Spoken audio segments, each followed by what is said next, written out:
Good afternoon, everybody. It's such a delight to be here. This is my happy hour of the weekend, middle of hump day. I'm delighted to be introducing today's speaker. And if I was to give a one-sentence introduction to a speaker today, I would say that when it comes to global development, she has been there, done that, and written a book about it. And this is why she's here today. So our speaker today is Fatema Sumar, has had a distinguished career leading efforts to advance inclusive, sustainable development in emerging markets and fragile countries. In 2021, President Biden appointed Fatema as the Vice President of Compact Operations at the Millennium Challenge Corporation, an independent US government foreign agency that reduces poverty through economic growth. Just to give you an idea what they do in the space of agriculture, I looked on their website this morning. They have invested about $729 million in irrigation projects alone. That's just in irrigation, $729 million. She previously served as a Deputy Assistant Secretary for South and Central Asia at the US Department of State, where she led the US efforts to expand regional economic and energy connectivity. In Congress, Fatema worked for 3 US senators. She has also worked in civil society at Oxfam America and the American Civil Liberties Union. Fatema sits on advisory boards for Princeton, Cornell, and Indiana universities. Her work has been widely published. She writes prolifically at Stanford Social Innovation Review, The New Republic, The Hill, and a few other outlets. She's a frequent guest speaker and has testified before the US House of Representatives and the US Senate. She graduated with a master's in public affairs from Princeton University School of Public and International Affairs, where she received the prestigious Stokes Award. But before all that, she had her foundations here at Cornell University, where she earned a Bachelor in Arts in Government, and she founded the Translator-Interpreter program here at Cornell. In fact, I think she'll be speaking on that platform in a webinar at 4:30 today for those who are more interested in hearing about that. She's here to share with us insights from a new book, hot off the press, available for sale before and after, maybe in this case after the seminar, entitled The Development Diplomat, Working Across Borders, Boardrooms, and Bureaucracies to End Poverty. Can we give a big Cornell round of applause to open?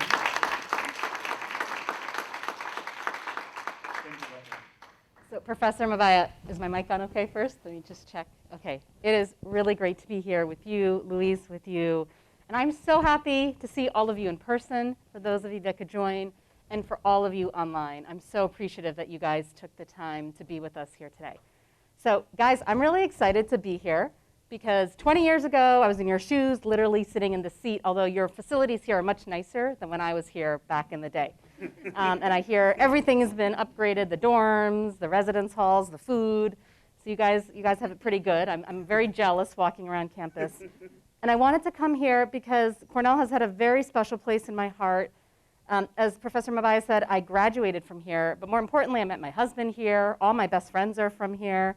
And my entire adult life actually started here at Cornell. And I thought to myself, what better place to kick off my book launch than coming back here at Cornell? And I am just so happy to be here with the Global Development Department and all of you to really help me kick it off. So thank you for helping me be part of my historic launch for myself and helping us think through issues around what it takes to transform and fight poverty at scale, and with the kind of impact that all of you are studying through your interdisciplinary approach. So it means a lot that you all came out, either in person or virtually, to be with me today. So I want to tell you a little bit about my story. I want to hear a little bit about yours, and then I want to read a little bit about the book, with your permission, to give you a glimpse and a taste of some of the things I talk about. So look, I started out in many of your shoes of where you're sitting today. My family, I'm a first-generation immigrant here in the United States. I was born in Malaysia. Muslim American family. My parents really, really struggled. They escaped generational poverty, both back in Malaysia and in India. And perhaps as a child, I grew up watching this struggle. Perhaps my family, because they were spread all around the world, And we made frequent family trips when we could to see the conditions and to see the situations. From a very young age, I understood that what I had was not what a lot of other people around the world had. And that was, you didn't have to go very far, frankly. You could go, in some cases, to another city down the road. You could go to other areas. It wasn't just that you had to go abroad to see poverty. But it was something that, even as a child, I really understood. And I really wanted to think about how I could have my own impact in the world from a very, very young age. And I talk about this journey in the book about how I even got here today, because frankly, when I was in your shoes, everyone talked about, how do you fix problem X, the research, the science, the data, the policy writing, the memos to President X about how you were going to solve crisis Y. But I didn't really understand how to get the jobs to do any of that. And there's very few places where you can actually understand and be like, well, how do you actually get that job? Or what does it take to actually get into this space? And so part of what I wanted to do is actually write that story. And it's my own story, and it's not going to be applicable to everybody. But I wanted to at least share some inside views of not just how you could change the world at scale, but how do you actually get into the spaces in the rooms and make those connections to do that. So at a young age, I really wanted to start through public service. Coming to Cornell changed my entire career trajectory in many ways because I got introduced to what was then Cornell Public Service Center and what is today the Einhorn Center. And I spent 4 years knee-deep in 200 Barnes Hall, working on programs, developing programs, and understanding that volunteering for me was not going to be enough if I could not figure out the systemic roots and the root causes of what was driving poverty. I couldn't have the impact I wanted to have. So I've always been very interested in systems thinking. I've also been very interested in understanding the interdisciplinary approaches that it takes to actually solve complex problems. Those could be local problems. For 4 years, I worked about here in Tompkins County. That was my focus. My geography was looking at how to fight poverty here in Tompkins County. Over time, through my graduate training, I went back afterwards through fellowships to the State Department, then to the Hill, Capitol Hill. I worked in the Senate for many years, and then to the US Millennium Challenge Corporation to really see what that was like at the national and international levels to do that. So that was a little bit of my journey. Through that, I traveled around 750,000 miles around the world to over 60 countries. And I really had this very unique lens and opportunity to be in a lot of high-level and local spaces to really understand where we succeed and, frankly, where we fail. And the book actually, ironically, because I didn't start out writing this way, has a lot of stories at the end of the day, not just of the successes, but a lot of stories of failure as well. And the truth is, success takes many, many years to build, and failure just takes moments for the entire deal to unravel. So, okay, I want to pause for a minute and talk to all and hear from all of you. How many of you here, and you can use the chat function as well. We'll take a look at the chat, or someone can help ping me on the chat. How many of you here are master's students? About half. Undergrad? Faculty? Great. How many of you here have worked outside of academia? Wow, it's like everyone here. How are we doing on the chat responses? There's a variety. About Okay. the same as what's in the room. Okay. How many of you here worked in civil society? Internationally? Local levels, community level organizations? International institutions? That could be governments, multilats. Okay. So this group has a lot of rich experience across lots of different sectors and spaces, and each of you bring that experience in very different ways. And I will say this. During your time here, whether you're here for 1 year, 2 years, 4 years, whatever your life cycle and your lifespan is here, one of the most important assets you're now going to take away is each other, bar none, bar none. I talk a lot in this book about people, because at the end of the day, it's people who make change, and people who form networks, and people who you reach out to, because one day you're at the African Development Bank, the next day you're at Cornell. And these are global networks of people who care, and this is your network right here that you're building and can use for the rest of your careers in lots of different spaces. And I still use my Cornell network, and this is, to me, one of the most powerful networks to help drive change.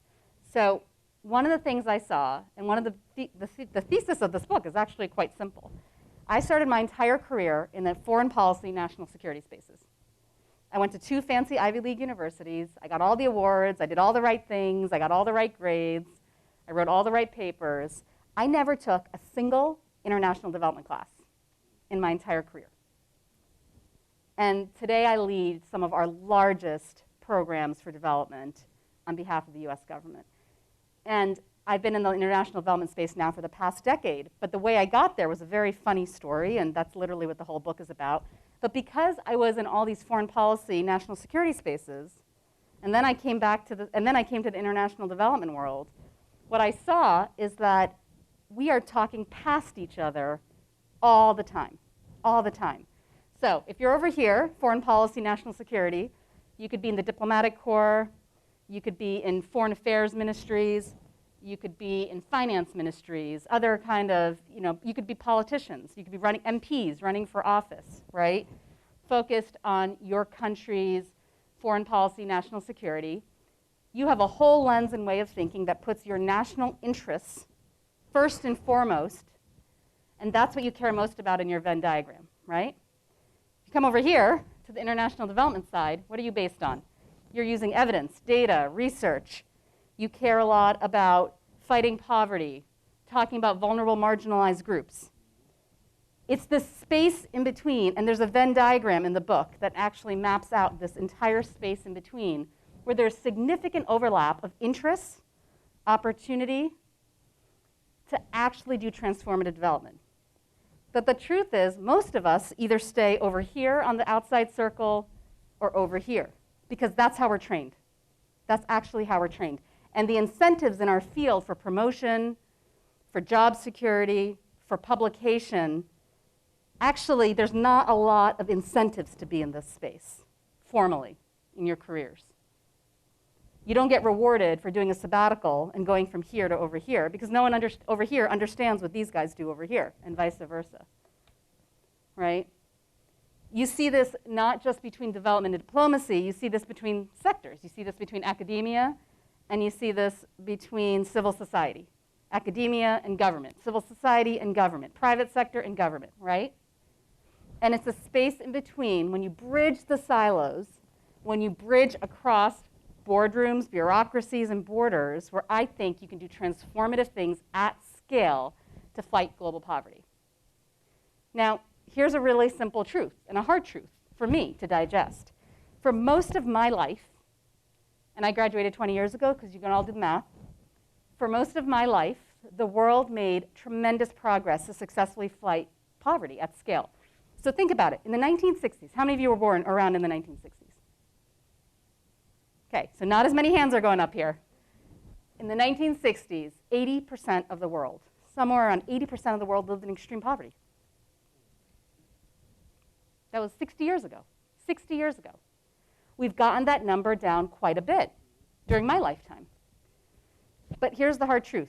In 2020, the world undid 25 years of progress in fighting poverty in how many weeks? How many weeks? Anyone? 3 weeks? Anyone? You can put it on the chat if you want to wager a guess. 1 week, 3 weeks?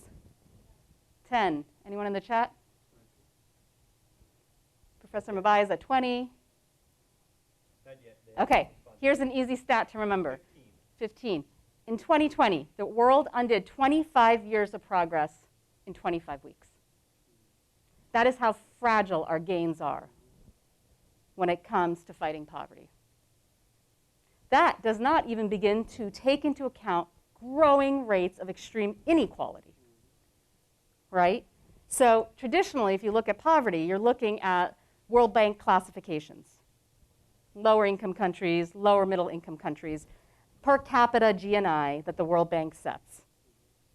That's how many of us who are in the international development space over here think about poverty, because that's our entry point for funding, for donors, for institutions, is to work in, quote, poor countries. But what gets lost in a lot of that also is that you have really rich countries like the United States that have growing rates of inequality with some of the highest rates of poverty. I live in Boston, Massachusetts. I think Massachusetts was the leading state of hunger during COVID. And we're one of the richest. We could be our own economy. We're so rich. right? And that was what we talked about for 2 years straight in COVID in local communities where I live, is how can we be in the richest state, one of the richest states in this country, and have some of the highest rates of hunger anywhere in this country? How can that be? What does that say about our systems? What does that say about exclusion? What does that say about vulnerable, marginalized groups who are never at this table making the decisions about where funding is going to be programmed? Where are we going wrong? That's just in Massachusetts. Forget a country like Sierra Leone, which is one of the most food insecure countries in the entire world, right? So these are the kinds of systems thinking and questions that I spent a lot of my time looking at that I wanted to capture in this book, The Development Diplomat. So let me tell you a little bit about my writing journey first. I have 3 young kids. I traveled a lot pre-COVID for the work that I did. And I always really struggled to find time and space to breathe, to reflect, to digest, and to document. I say all of that intentionally because basically it means I was set up for 0 success as a writer. I had no notes, I had no time, I had no mental space. And in some ways, COVID was a gift for me personally because it forced me to slow down. It forced to get me off airplanes. It forced me to reconnect with my children. It forced me to spend all day long on this Zoom screen in my study. And I got to think. I actually did get to think. I got to read, and I got to start writing. Sometimes the journey was really, really hard because I was still working full-time, homeschooling 3 kids, and everything else of the ups and downs of COVID, and I share some of those stories in the book. My sister, when I published the book, got me this cube, and I wanted to show it to all of you. And I want to pick, I hear you're some of the smartest students around, so I'm going to pick your brain. You can see what it is. It's not a magic trick. It's a hard mass, all right? And it has the title, and then it has quotes from different people that have praised the book. Do you know what it is? So she asked me, and I said, oh my God, it's beautiful. I love it. And then she said, but do you know what it is? And I said, yeah, I love it. It's this great gift. Thank you. And she goes, no, what is it? So then we ask all of you, what is it? Cube. Go ahead in the chat if you have ideas. We'll put that into the room. And I'll pass it around so you can all take a look. Any ideas? A paperweight, a cube, a laser printer, 3D printer, place for notes. Sorry, I didn't hear you. A stamp. Any other ideas? Or what's your name? Samir. Will you hold it up for a second? You know what it is? It's writer's block. It's writer's block. So she said, as a way to encourage me not to just publish a book, but to keep writing, she got me writer's block.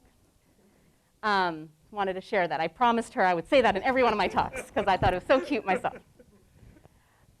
With your permission, let me pivot a little bit to some parts of the book to give you a sense of what it takes to be bridge builders, breaking silos, bureaucracies. And what I really want to show you is, all right, you're all studying all these things. Some of you have some incredible work experience from other places you've been. You're going to go back after you finish your degree. You're going to go back to your either home institutions where you came from, or you'll get new jobs, whether it's at the local, national, federal, global levels. And all of us here, right, share a mission, right? If you're here and connected, you share a mission to fight global poverty, right? Is that fair in this room and on this audience? We are supposed to do this by 2030 with the Sustainable Development Goals. How many years are left? How many years are left? We've got 8 years left to get to 0 poverty. This is on all of you here, guys. This is your job. You have 8 years. We have 8 years if we're going to meet the intent of the Sustainable Development Goals to get to 0 poverty in 8 years. So my question in a serious way is, what are we going to do differently to get there at scale? Because if we do the same old of what we've been doing, and that's before COVID, and how we went backwards on poverty during COVID, we don't even have a shot. We don't even have a shot to meet 2030. So what I want to ask all of you as you go through your classes, your coursework, your readings, your discussions, your brainstorming is not just what does the literature say, what do you know, what are you bringing to the table, what are you personally going to do differently to have impact? Because if each of you don't show up differently and each of us don't show up differently, what changes? And that could be whether you're thinking about climate change, that could be around if you think about global health, global development. You can pick your area of expertise and interest. But I promise you, if you do the same old, we're going to miss it a mile wide and deep, right? So I want to share a story. I worked at the State Department in 3 different parts of my career of the US State Department. I did not go through the Foreign Service. I came in and out through the civil service and then up on the political side. And in each of these spaces, I got to learn about the bureaucracy. Now, have any of you worked in the State Department? Anyone here? One person. Where'd you work? Awesome. Okay, so you did the embassy. So you're at post, right? So you've seen what a country team looks like out in a capital and that entire mechanism. Anyone worked in their own country's foreign ministry? Anyone interested in working in their own country's foreign ministry? Anyone think they're going to have to work with their own country's foreign ministry to do the jobs you want to do? One here. Any of you going to try to work to change national policies for global development? I would hope a lot of you. So you're going to have to work with your country's foreign ministry if you're going to change national policies at scale. You're going to have to work with the donor community. You're going to have to work with other multilateral institutions. And here's the secret sauce. They're all big bureaucracies. They're all big bureaucracies. I have a vignette in here. I'm not going to read it out loud, but I have a vignette in here about my first job at the State Department when I was an intern. I was very excited. I thought I was going to change the world because I was getting a security clearance, so that was pretty cool back in the day. And my entire, you know what my assignment was? I was on the Afghanistan desk. The desk is what you call an office. My entire assignment for 2 weeks, can you imagine? It was the war in Afghanistan. Do you know what I got assigned to do? Anyone want to wager a guess?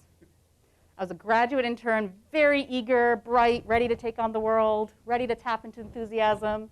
What was my job? I can't hear you guys. Getting coffee. I did not get coffee, thankfully. Logistics. I can't hear you. Photocopying, scanning. Well, you guys have very low expectation of interns, so I'm a little worried for all of you and your internships that are coming up.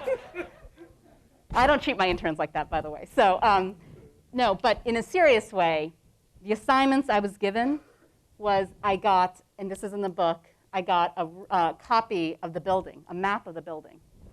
And I was asked to memorize, and an acronym map of the organization and the different divisions and bureaus. And I had 2 weeks to learn the entire map of the building and the organizations and the acronyms and the acronyms. And I was like, what? Are you serious? Like, this is insulting. I'm insulted. And that was probably the most useful mentorship I got at that point in my career.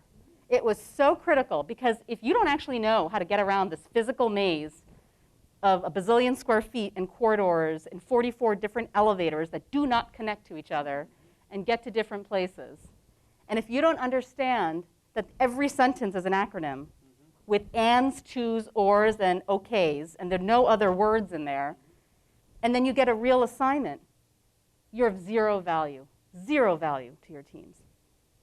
And my point in saying that is everything in this space is about understanding how to navigate bureaucracies. And it doesn't matter how many fancy degrees or expertise you have to do that. It's the fundamental building blocks. And so I write about that in the book. And if you're interested in the State Department, I write a little cheat sheet in there of how to do that. But I want to read you one section in here. 3 jobs later at the State Department, when I came in as a senior official in the South Central Asia Bureau, as the Deputy Assistant Secretary, I was charged by then Secretary Kerry, who I'd worked for in the Senate, to come up with a regional economic vision connecting South and Central Asia via Afghanistan. Secretary Clinton had announced this vision back in 2011 when she announced that the US would launch, quote, a new Silk Road. right, connecting via Afghanistan, South and Central Asia, which are the least economically integrated areas in the world. And guess who got put in charge of figuring out how to take a speech and make it a reality? And that's what I walked into a couple of jobs ago. And so I want to tell you a little bit about what that was actually like. And so does that work? Yeah. Okay, and for those of you that are reading along, I'm going to be on chapter 8, page 220. And I'll just read a little bit of it to get you a sense of what some of these conversations really look like. Power in room 6243. We should pony up the money if we're serious, I appealed to my new boss, SCA Assistant Secretary Nisha Biswal, as she sat across her wide oak desk in her distinguished sixth-floor office in fall 2013. We shared many similarities, such as being the first South Asian women to hold these senior positions in the Bureau. Like me, Nisha straddled both the international development and foreign policy spaces, having worked at USAID, the House of Representatives, and the American Red Cross. To top it off, we both had young daughters named Sefia. The sixth floor was a far cry from where I began my career years ago, a few floors down. As a junior officer, I needed an appointment to have a meeting like this with the assistant secretary. Now I just popped in unannounced from my swanky office next door, overlooking views of the majestic Lincoln Memorial. However, I paid little heed to my surroundings that day, bypassing the beautiful paintings and displays of Asian and American art in her office. Instead, I paced the floor, burning holes in the soft carpet, determined to make my case. Are you sure this project, CASA 1000, is a good investment? The World Bank has been talking about it for years, and not much has happened. We can't throw good money after bad, Nisha noted. Following her Senate confirmation 2 months earlier, Nisha hit the ground running in leading the Bureau as a strategic thinker and savvy leader. I knew she would be careful in where she invested her political capital and resources. I agree, but I'm telling you, we can make this real. The World Bank needs US leadership to move this forward. I promise you, we can turn on lights in the region, I replied. Give me a chance. Give CASA 1000 a chance. The concept of creating a Central Asia, South Asia, or CASA, regional energy market first originated under the Soviets and gained steam with the independence of the Central Asian republics. The basic premise links Central Asia's surplus energy resources with South Asia's energy shortages and growing demand for energy. During the summer months, when Kyrgyzstan and Tajikistan experienced a surplus flow of water from the snowmelt of the Tian Shan mountain range, they could convert this surplus to hydropower potential by selling 1,300 megawatts to energy-starved Afghanistan and Pakistan.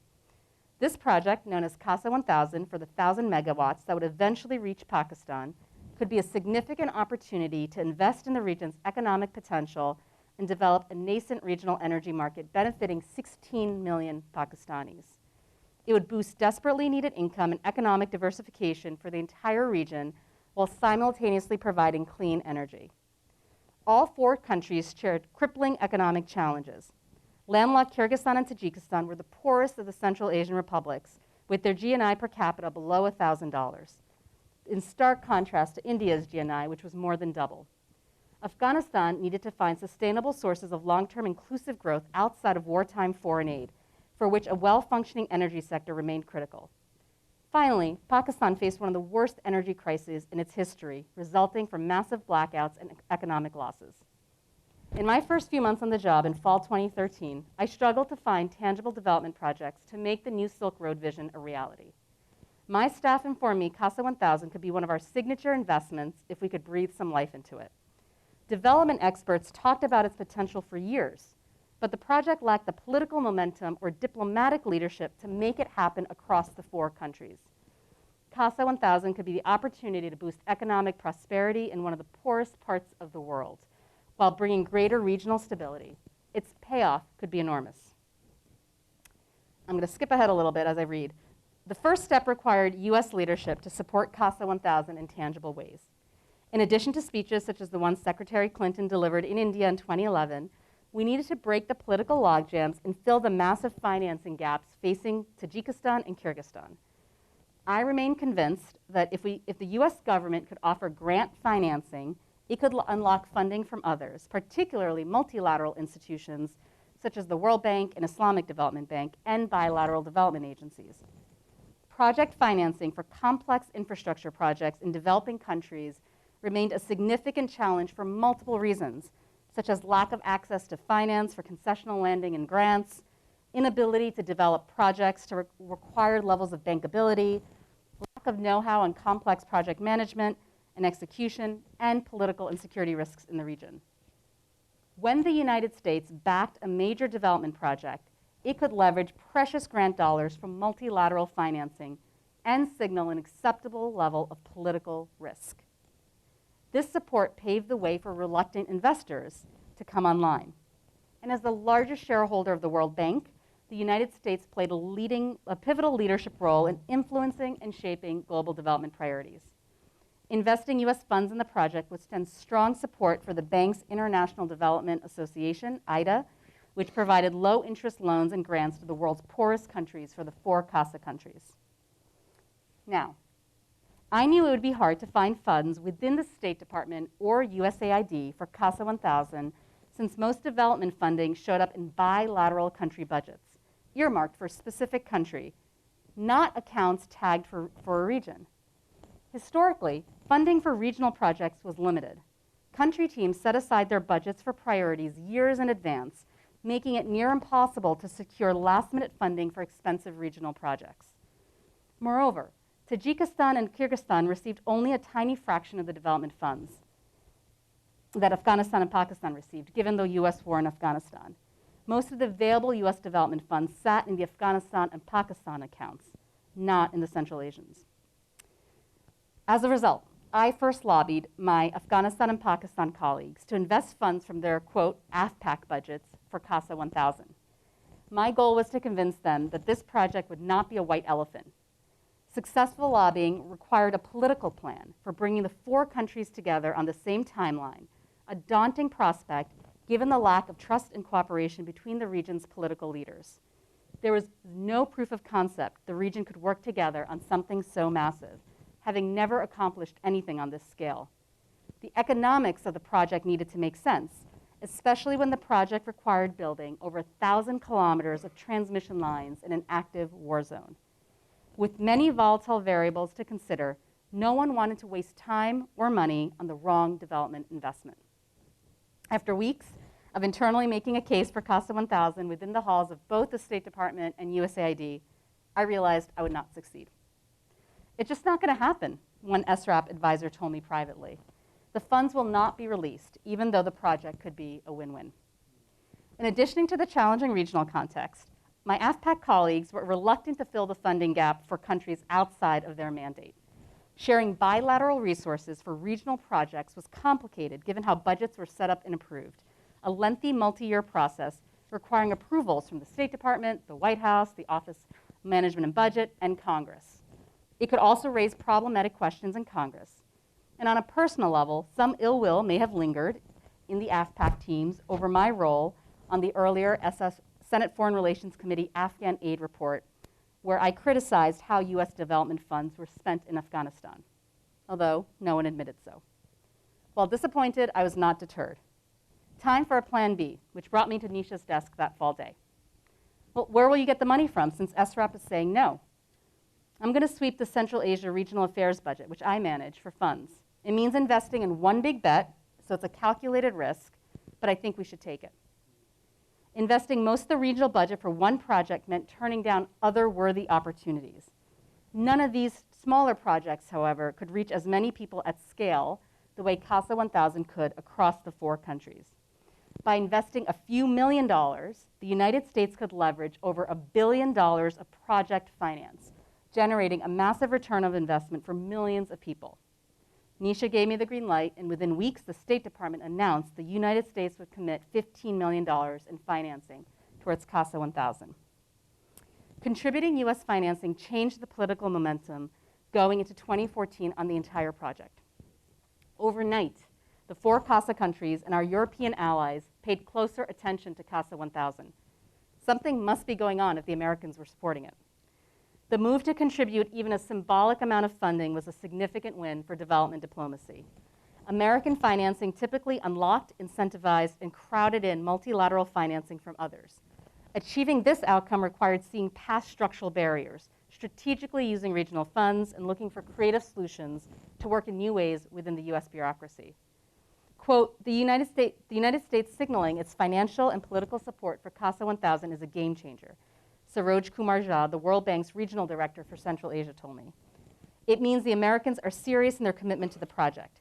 When the United States puts money on a big multilateral project like this, it helps unlock a lot of the challenges that we often have in accessing multilateral financing. Well, we succeeded in generating political interest, but I knew we still had a long way to go. Regional politics remain deeply polarized. Nothing in this region happened easily. For every step forward, we always took 2 steps sideways or backwards. Now, let's see if we can get the Tajiks, Kyrgyz, Afghans, and Pakistanis to agree to move forward, Nisha told me. We'll need a breakthrough and a miracle. Don't worry, we'll haggle them on the deal until they give in, I replied, only half joking. Seriously, we're on it. And I'm going to pause there, and the next chapter actually goes into what happened to actually get the deal put together. And the next chapter ends after very years of negotiation to put this deal together. It took 30 years to put the deal together. The transmission, it's a massive 1,300 megawatt transmission line across 4 countries through mountain ranges, the Tian Shan Mountains and other mountain ranges, through active war zones. Everyone agreed, got the financing, got the politics. The lights were scheduled to turn on next year before the Taliban take over in July. So we'll see. We'll see what happens with that project. But 30 years in the making to turn the lights on in this part of the world. And so we'll see what happens. So those are some of the examples of stories I share from behind-the-scenes positions I had. There's a lot of stories in there from the Senate, from the State Department, and other institutions of what it takes on the ground to actually try to piece some of these pieces together. And the surprise moments for me, and I want to talk a little bit about this before we go to Q&As, is that these are the 6 areas, and I'm going to pass out some worksheets, and we'll put it up on the Zoom screen for all of you online, thank you, of some of the areas that I would urge you to think differently in your own careers when you go back out from Cornell. So these are 6 areas I talk about. Chapters 13 and 14 are so what? What are the next steps? What does this mean for all of you? And that's what 2 chapters at the end are devoted to. And I have 21 recommendations for all of you to consider. Think differently first about money. Money is not always about the amount. That's what we focus a lot about in the development space, is how much money can we get for funding, for research, for program design, implementation, monitoring, evaluation. Think as much about impact, about how money is spent, not just how much. Because that question gets less, it's not as sexy, but actually has the most bang for the buck at the end of the day. Plan for long-term sustainable inclusive growth. Inclusion in particular, as we think about inclusion and sustainability around money, very, very clear, very, very important. And yet, a lot of the ways the big dollars in development end up getting spent can be around short-term political wins or big, ribbon cuttings and design, instead of really thinking through 5 years, 7 years, 12 years. Is it working? Is it sustainable? What kind of investments do you need, not to build a new road, but to maintain existing road infrastructure and road networks, right? Bureaucracy. Even if you're not going to, who here is going to be a bureaucrat? It's not a bad word. I'm a bureaucrat. It's not a bad word. Who here is going to have to work with bureaucrats to do their jobs? I suspect all of you. It doesn't matter where you sit. We'll have to work with bureaucrats. You've got to understand bureaucracy. It matters. It's a language. It matters. And so I talk a lot about the kinds of things to think about in bureaucracy, particularly, and you just heard the example from CASA 1000, we're going to have to reorganize how we think regionally, because none of our institutions are set up to think regionally. But our speeches are all regional and global in nature. But our budgets, and I'm sure you saw this, Professor Mabaya at the African Development Bank, everything is country by country. And many institutions are set up like that. So it's a real challenge to actually unlock. Politics. Who here is going to run for office? Awesome. What are you going to run for? I want to run for the senatorial position back in my home country. Which country? Kenya. In Kenya. Okay, so guys, get his autograph now. He's going to be running in Kenya. You have a future president right here. Who else is going to run for politics?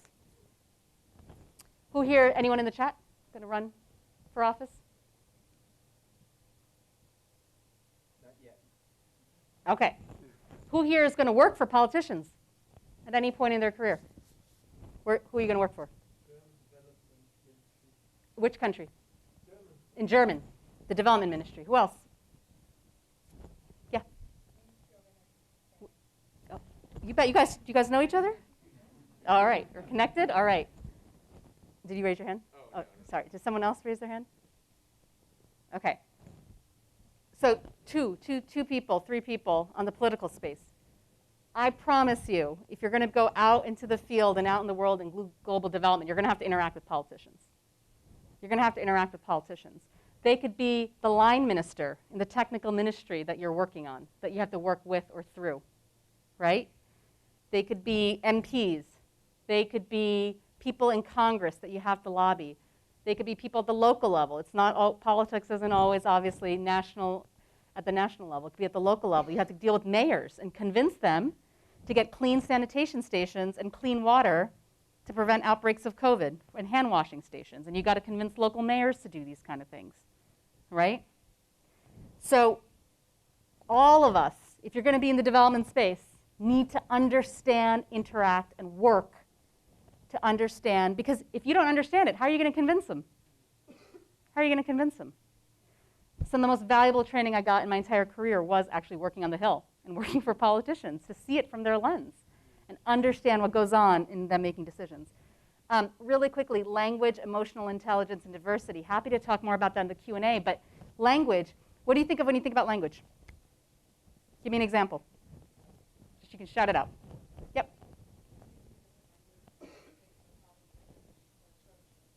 Foreign languages, right? You think Russian, Arabic, Chinese, French. What else? Acronyms. What else? Okay, nomenclature. Anyone on the chat?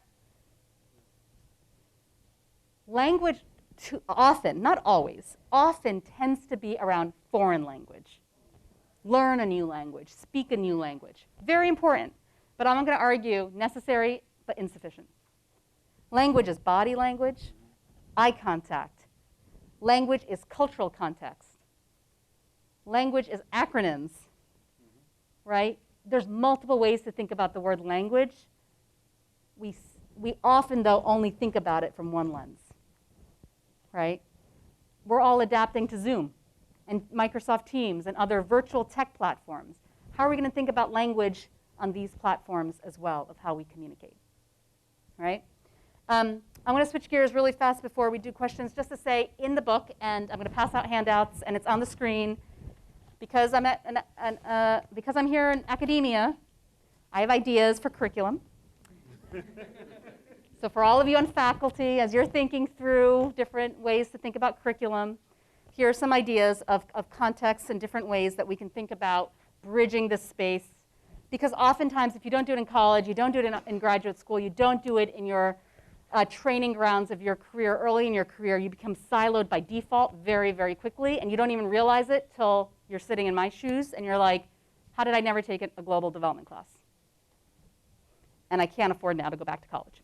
So let me pause there. There's so much more I'd love to talk about, but I want to hear your questions and answers. And thank you again, Professor Mabaya, for even having me in the first place. I really appreciate it. Thank you very much. This was a passionate talk, and I learned a lot. So I'm sure we have a lot of questions. If you can make your questions very brief, introduce yourself. And we also try to encourage people online to submit questions, and we'll try to get to those. So just raise your hand, and I'll get to you. If you can make a... Hi, my name is Miri. Thank you very much for your talk. I'm curious to know if you have any stories about working in this field as a woman. Yep. Nice. We'll take a couple of questions. Yes.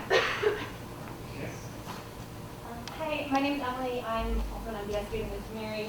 My question is, you talked a lot about working with politicians and bureaucrats. I know you've also worked in civil society. So what does it look like to engage communities from the bottom up, and what is participatory methods for that?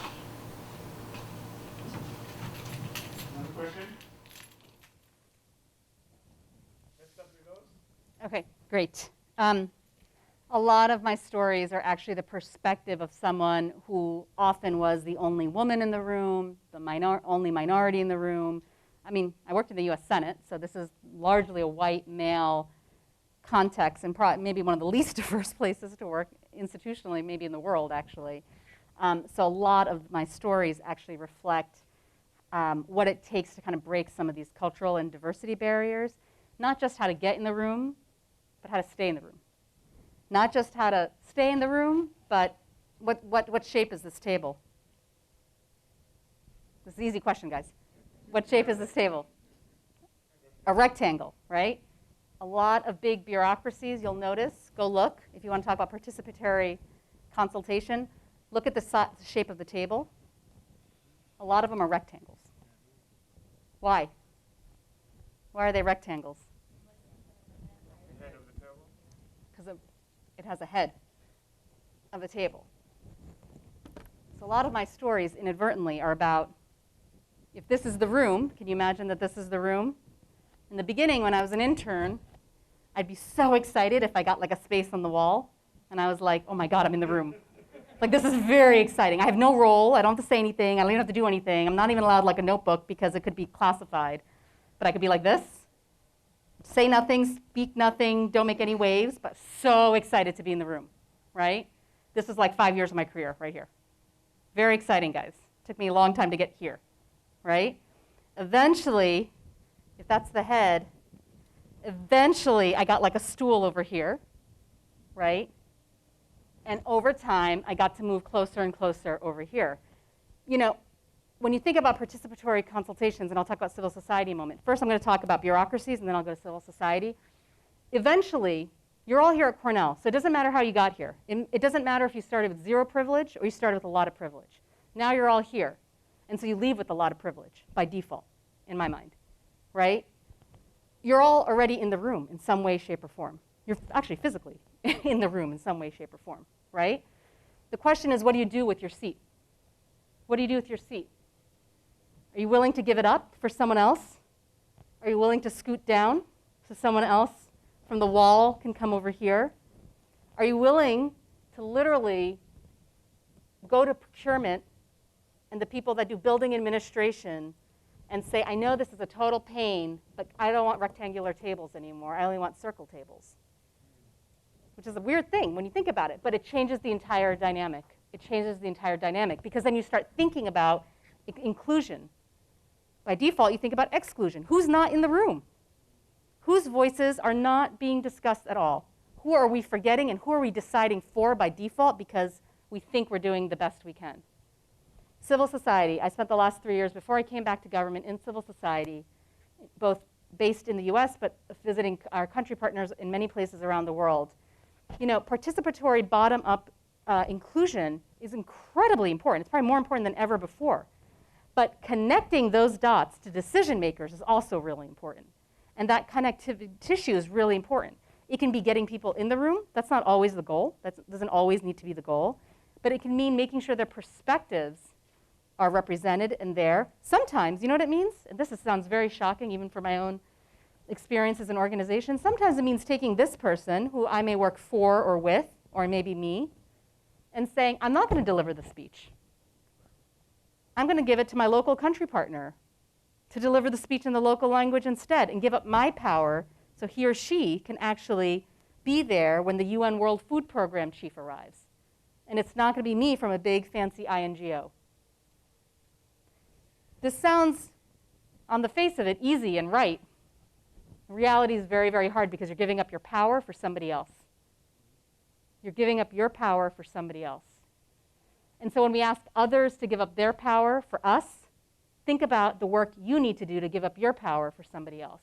And that, to me, is the connectivity, the tissue, as we think about what it's really going to take to bring inclusive decision-making, participatory stakeholder engagement. Not just to say we consulted with them, check, check, check. We consulted with this is what villagers say, but that they actually get to design and decide their futures. And that's a big power shift in how we think about development in that space. For the woman? Another question? Anything? Okay.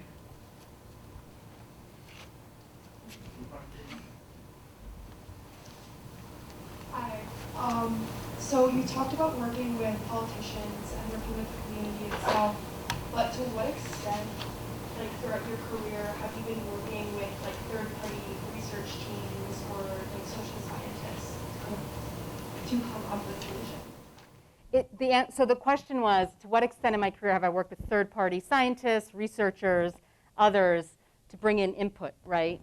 And I think it depends where you are in the development spectrum. If you're designing programs, then certainly if you're doing your job right, and if I'm doing my job right, then I'm consulting with technical experts, both in my field, in the organization, but in academia, civil society, the private sector, and I'm bringing those voices in through multiple forums. And I actually do that every day in my job. That's a big component of what I do is consultations with private sector, civil society, academia. It's the reason I'm on university advisory committees, as an example, as a way to tap into what the best research has to say and show. But I want to emphasize again, the connectivity and the connective tissue between sectors is fragile. It's fragile because we all speak different languages. If you came into one of my meeting spaces as an academic, you probably wouldn't actually understand anything of what we said in the meeting. And if I came into one of the faculty research spaces here, I would wager I too would be a little bit lost without a translation. So making sure that it's not just about bringing people in the room, but that we actually do speak the same languages and can understand the value add, I think is really, really important. Okay, I'll ask one question that came from Mary online, and she says, can you talk about your experience working in this space as a Muslim woman? Yeah. And maybe I'll take this chance to ask my own question. There's so many things that you touch about, in your talk and hopefully in your book, that nobody teaches you anywhere. The acronyms, the power dynamics, the networks, the connecting with people. I found out the hard way as well that those are what makes a difference out there more than even sometimes your ideas. What is the space where students who are in the room here can learn this kind of the softer side of development, diplomacy, the bureaucracy, and all those other things. So. And I know we have a book signing, so I don't want to steal time for those who have a class. So maybe. So that's perfect. So a couple of things. So first I'm going to talk about your question, and then I'll go to Mary's question online. So in fact, chapters 13 and 14 are exactly answering those questions, and I do organize it around these 21 recommendations around how you can actually talk about the softer skills that no one really kind of talks about. And I call them the hard and the soft skills of how we do this work, and that's what chapters 13 and 14 are about. But I would say to your point, some of the stuff, if I'm in your shoes, right, and I could redo some of the things in my own career, and I really wrote the book for all of you, to be honest. I mean, I had each of you in mind when I wrote this of what did I know when I was 25, let's say, that I wish I knew, right? The number one thing I would say, whatever you're studying, whatever your passion is, your technical area of expertise, who changes the world at the end of the day? People. People change the world. Not universities, not institutions, not organizations, not politicians. People. It's people. That is your biggest number one asset. And if you cannot convince other people of your ideas, it's like if the tree falls in the forest, you know that slogan? I have a very definitive answer to this. I know it's like perplexed the world for thousands of years. Well, I'll give you my answer. If a tree falls in the forest and no one is there to hear the tree fall, did it fall? It did not fall. It did not fall. For the kind of impact that you want to have in the world, it did not fall. So whatever your area of passion and expertise, think about how you're going to be a communicator. How are you going to convince somebody who holds the budget to release some of that for something you think is the right thing to do? How are you going to convince social media bots who are out to get you, which happens all the time now with media active information and disinformation? What is your social media strategy to help your organization get it through? By the way, I don't know what the budget is. Okay, right? So in the book, I talk a lot about exactly that and talking about communication and different ways to think about this. The book really is my own personal journey and story as a Muslim American, first-generation South Asian woman. Some of those pieces may resonate with some of you, other parts of it may not. It's my own personal narrative and journey, and it's been one where I've had both incredible opportunity and a lot of challenges. And so I talk in the book actively about what that journey has been like. at the end of the day, I'm standing here talking to all of you, so I'm very, very blessed. I'm very blessed. And I'm incredibly grateful that diversity does matter ultimately at the end of the day, because I would never be standing here otherwise with all the privilege that I have. So the book talks a lot about some of those stories. It talks about what it's like to raise kids and do these jobs, which no one ever talks about back in the, well, at least when I went to school, no one talked about that, of how hard it was, particularly for women. I talk about that. I share some really personal details that was kind of scary to put out there. So I you can hear some of those stories of what it was like for me and my husband, for our family, what it took so that I could be on the road 10 days a month for a decade when I had 3 kids under 5. What it's like to work for politicians who, I did not grow up in an era where maternity leave was a thing, for instance, and things like that. So that's some of the stories I do share in the book. Again, it's called The Development Diplomat. I'm here to help. I'm happy to sign, for those of you copies who are in the room in person. It's available on Amazon. My biggest ask to all of you as we end this is give it a chance. If this is something you're interested in, do share, talk about it, tell me what you think about it. I have contact information here on this chart here, so you can contact me. And if you could leave a review for me on Amazon, that helps me break through the noise online as well, and I really appreciate that. So thank you again for being with me and having me here. I really appreciate it. Thank you very much, Fatima, for this talk, for the book, which I'm sure a lot of us would like to take and give to other people, but mostly for the big work that you're doing. Behind all this, I sense a passion there for changing the world. Thank you for sharing that with us. So she's available here for book signing, and please buy copies for yourself and your friends. Thank you. Thank you.